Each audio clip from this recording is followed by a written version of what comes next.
नमस्कार दोस्तों, मेरे चैनल करंट क्लासेस पे आपका हार्दिक स्वागत है। आज की इस वीडियो में हम भारतीय अर्थव्यवस्था के 20 महत्वपूर्ण प्रश्नों के बारे में पढ़ेंगे, तो वीडियो शुरू से लेकर अंत तक जरूर देखें। तो प्रथम क्वेश्चन है, भारतीय निर्यात को बढ़ावा देने के लिए इंडिया ब्रांड इक्विटी फंड किस मंत्रालय द्वारा स्थापित किया गया था?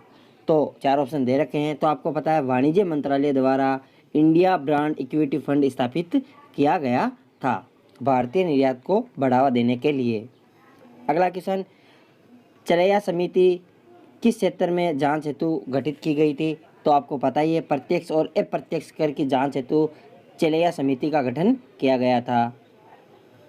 अगला क्वेश्चन, भारत में निम्नलिखित में से किस उद्योग में सर्वाधिक श्रम शक्ति कार्यरत है? यानी सर्वाधिक व्यक्ति किस में कार्यरत है, यानी किस धंधे में कार्यरत सर्वाधिक व्यक्ति हैं? तो आपको पता है, कपड़ा उद्योग में सबसे अधिक लोग कार्य करते हैं। अगला क्वेश्चन, औद्योगिक उत्पादन सूचकांक में सर्वाधिक भार किस क्षेत्र का है? तो विनिर्माण क्षेत्र का सर्वाधिक भार है। सिंचाई विशेषज्ञों के अनुसार भारत की कितनी भूमि पर अधिकतम सिंचाई सुविधा का विस्तार किया जा सकता है? तो 114 मीटर हेक्टेयर भूमि पर सिंचाई सुविधाओं का विस्तार किया जा सकता है।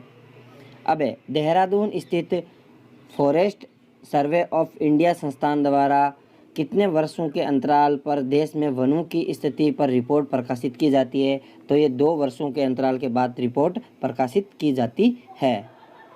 कौन सा राष्ट्रीय राजमार्ग नागपुर को कन्याकुमारी से जोड़ता है? तो आपको पता ही है, राष्ट्रीय राजमार्ग संख्या 7 है, वो नागपुर को कन्याकुमारी से जोड़ता है।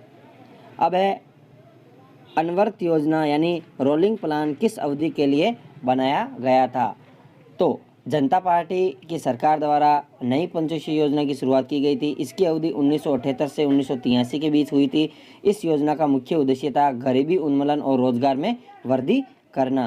तो 78 से 83 इस योजना को किस नाम से जाना जाता है? अनवर्त योजना यानी रोलिंग प्लान योजना के नाम से भी जाना जाता है। अगला क्वेश्चन, जन योजना का प्रारूप किसने किया था? तो प्रारूप किसने तैयार किया था? तो M.N. रॉय ने जन योजना का प्रारूप तैयार किया। अगला क्वेश्चन, किस वर्ष इंडिया ब्रांड इक्विटी फंड की स्थापना की गई थी?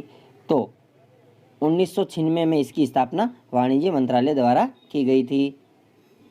अगला क्वेश्चन, रेखी समिति किस लिए गठित की गई थी? तो अप्रत्यक्ष करों में सुधार के लिए कौन सी समिति गठित की गई थी? रेखी समिति। अगला क्वेश्चन, भारत की राष्ट्रीय आय में सर्वाधिक योगदान किस क्षेत्र का है? तो भारत की राष्ट्रीय आय यानी जीडीपी में सर्वाधिक योगदान विनिर्माण क्षेत्र का है। किसका है? विनिर्माण क्षेत्र का है। अब बंद अर्थव्यवस्था से आप क्या समझते हैं? बंद अर्थव्यवस्था का आप अर्थ समझ सकते हैं, यानी न तो आयात न निर्यात, यानी आयात और निर्यात दोनों ही बंद हो तो वो बंद अर्थव्यवस्था कहलाती है। निम्नलिखित में से किसके द्वारा भ्रष्टाचार से लड़ाई के लिए नागरिकों की मार्गदर्शिका निकाली गई है? तो भ्रष्टाचार के विरुद्ध लड़ाई के लिए एक मार्गदर्शिका निकाली गई है, वो है केंद्रीय सतर्कता आयोग द्वारा निकाली गई है। अगला क्वेश्चन, हरित सूचकांक किसके द्वारा विकसित किया गया था? तो हरित सूचकांक है वो संयुक्त राष्ट्र पर्यावरण कार्यक्रम द्वारा विकसित किया गया था। संयुक्त राष्ट्र पर्यावरण कार्यक्रम UNEP नामक ये संस्था नैरोबी केन्या में स्थित है और इस संस्था का मुख्य कार्य है पर्यावरण की रक्षा करना। विश्व बैंक के नवीनतम विकास प्रतिवेदन के अनुसार भारतीय अर्थव्यवस्था की स्थिति किस प्रकार की है? तो भारत की अर्थव्यवस्था है वो विश्व की 5वीं सबसे बड़ी अर्थव्यवस्था के रूप में जानी जाती है। निम्नलिखित में से किस राज्य में विद्युत की खपत प्रति व्यक्ति सर्वाधिक है? यानी सर्वाधिक प्रति व्यक्ति खपत सर्वाधिक है वो दिल्ली राज्य में है।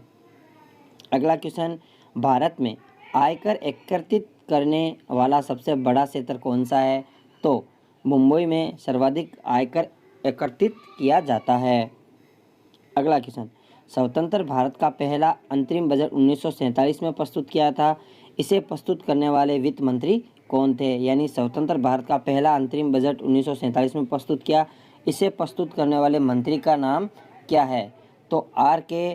षणमुख चेट्टी वित्त मंत्री थे।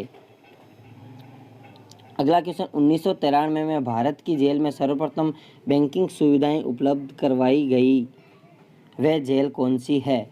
1993 में सर्वप्रथम जेलों में बैंकिंग सुविधा उपलब्ध कराई गई थी, वो जेल कौन सी है? तो वो जेल है केंद्रीय कारागार तिहाड़ जेल, दिल्ली।